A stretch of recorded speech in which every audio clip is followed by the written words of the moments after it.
Taking a look at the really awesome tool for Instagram. Now there's two different tools here, two different applications, and you can get them directly from the macOS App Store. How cool is that? Next off, of course, we have the Instagram Combin tool. So what exactly does this do? Well, a little pun is it combs through all of Instagram and it can do some really deep searches. It can also give you some cool stats, for example, your follow to follow ratio and of course your engagement rate directly on this cool little page. It shows you all of your posts that you've ever posted along with how many likes they got, how many comments they got, and then you can actually go and click any of them and you're able to go and expand those and jump into the post itself. So it's a little mini version of Instagram, which is really cool, but a variety of other apps already do this. So what makes this a bit more interesting? Oh, you can save the thumbnail too. That's actually really cool. Now, what exactly can this do? We're going to jump into search, and this is where you can take things to the next level. So you can have a variety of searches going in here, and every single day this is going to go and update, and it's going to look through particular hashtags. And when you go and add a search, you can add just about anything that exists. For example, you can do deep searches for users and deep searches for posts. What do I mean by a deep search? Well, you can do a hashtag, right? But then you can geolocation it to the extreme. You can actually choose a particular radius for where that hashtag is trending. So if you have a hashtag like hashtag Hadley Dental and you want to make sure that the only posts that you're looking at are from a particular area, like let's say Massachusetts, then that is a pretty awesome option for you. And of course, you can go and use this tool to maybe geo-filter certain users, so you know you're only targeting users that are in a particular location, which is really cool. Then of course there's also the time posted. So let's say you're doing something that's time sensitive and you only want particular posts that have used a certain hashtag within the course of a certain time period. Well, we can do any time, but we can also do the last 2 weeks, last week, or even the last day, and then you can do search limit on there, so you know this is how many searches it pulls. So it can pull 50, 100, 250. Now you have to be a bit careful here because you don't want Instagram to get sketched out, so I wouldn't suggest doing 1,000. I think 250 is a good spot to be at. You can also do, this is probably my favorite feature out of this, get this, you can actually only pull certain searches depending on how many likes they have. So let's say you're looking for influencers, okay? You're looking for influencers that have used a particular hashtag.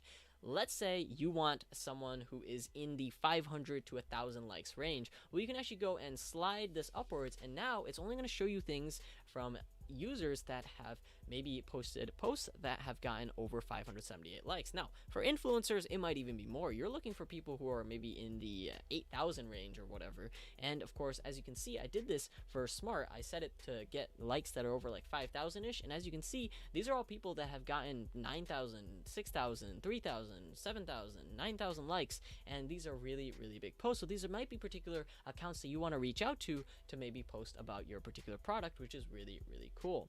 Now, what else are we capable of in here? I spent a good amount of time in search, so what I'm gonna do is I'm gonna skip these three for a second. I'm gonna jump into the scheduler application because it's kind of relevant to the profile itself. So a big problem that a lot of people have, especially when running a business, is that you don't have time to go and spend I don't know, maybe you're a dentist or maybe you're in a business or something of those sorts, and you need a post to go live at like 10:30 p.m. at night. But if you're not on the clock, why are you going to wake up and go and post that at that particular time? That doesn't make a lot of sense from your time. So what you could do instead is use this particular tool and schedule something instead. And get this, it doesn't just let you schedule photos, but you can also schedule Instagram stories, and you can have that repost on its own as well. So what are we going to do? We're going to go ahead and think of a caption. Think of a cat. Well, that works too.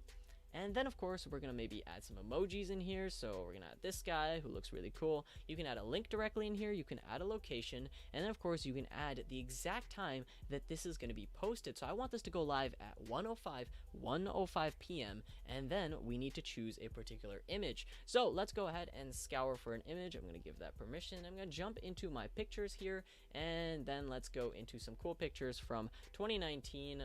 These seem to be videos. Let's see if I can find myself a picture. How about wallpapers? This one looks pretty cool. I'm gonna hit upload, and directly from here you can go and trash this. You can tag users as well, and you can even go and replace this on the spot.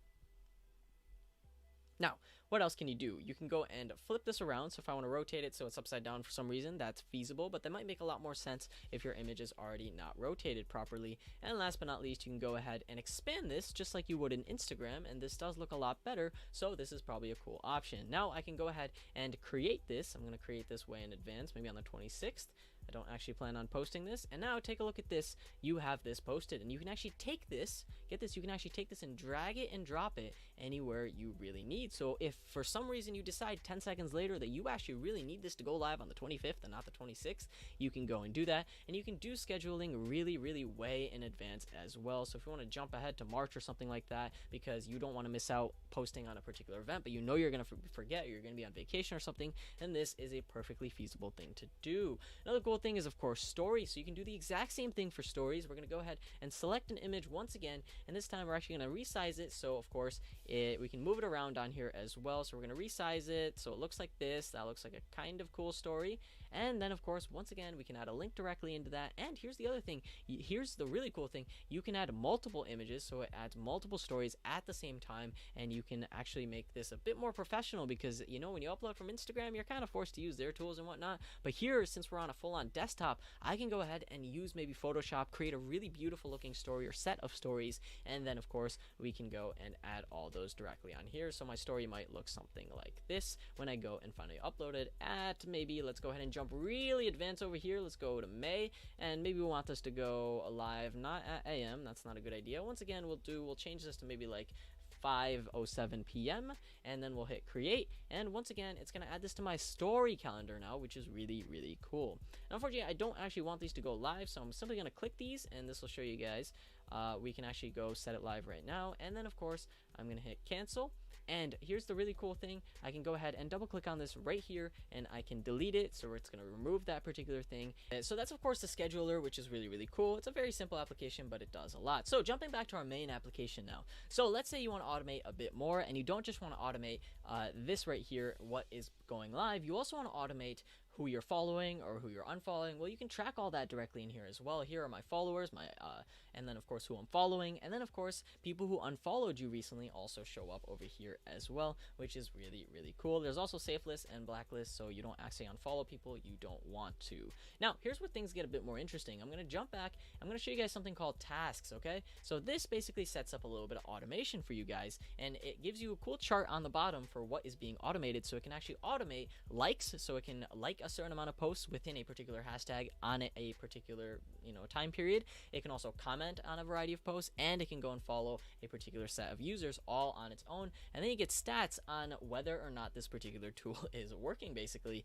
But at the same time, it's just normal stats on your Instagram. So of course, as you guys can see, from around here to here, I have been growing, which is really cool. Here's your followers change, the average amount of followers I've been gaining per day. This is a smaller account, but a big account, these are really useful statistics. Your likes change, and of course your comments change, which needs a bit of work on this particular account, so just putting that out there. And you can filter by things as well, which is really cool. But back to my tasks, right? I'm going to jump into search, and now I'm going to go into my smart again, and I have a variety of users selected over here, and inside of tasks I'm able to go and edit the limits of what this thing is doing. So right now I have everything set to 0, but let's say you have a variety of searches here, right? So it's going to actually dig through those searches, and it's going to potentially comment on 600 of those particular posts on a particular day. So I can go set this all the way up to 600, and this is considered safe. If you want to go risky, you can, and that is an option as well, and that's how fast it does it, you know. So it might take the entire day to do it, or it could take an hour to do it. Now of course, the higher that is, you know, it's going to be a bit more risky. There's also likes, and then of course there's the people you follow every single day.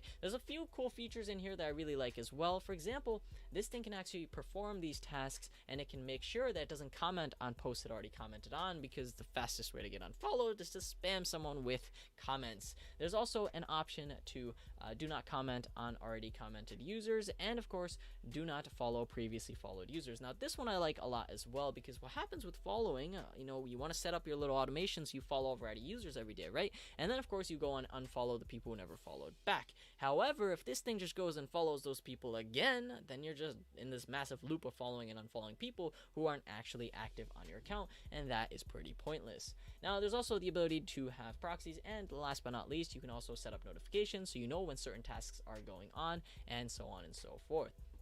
Now, all in all, guys, I think this is a really amazing tool. It's two different applications, and some people might really need this particular application, and other people might need this application, which is why I'm a really big fan of the fact that they split it. Not everyone really cares about tracking. Most people just need something that posts for them, but some people, especially if you're a business, you really do need tasks going on in the background, because your account might need to be able to you might need to hire someone to like things rather than the tool doing it all on its own. And trust me, it's a lot cheaper than paying someone to do it. All in all, guys, hopefully you enjoyed this video. So like, and don't forget to subscribe. Thank you guys for watching. This is going to be me logging off.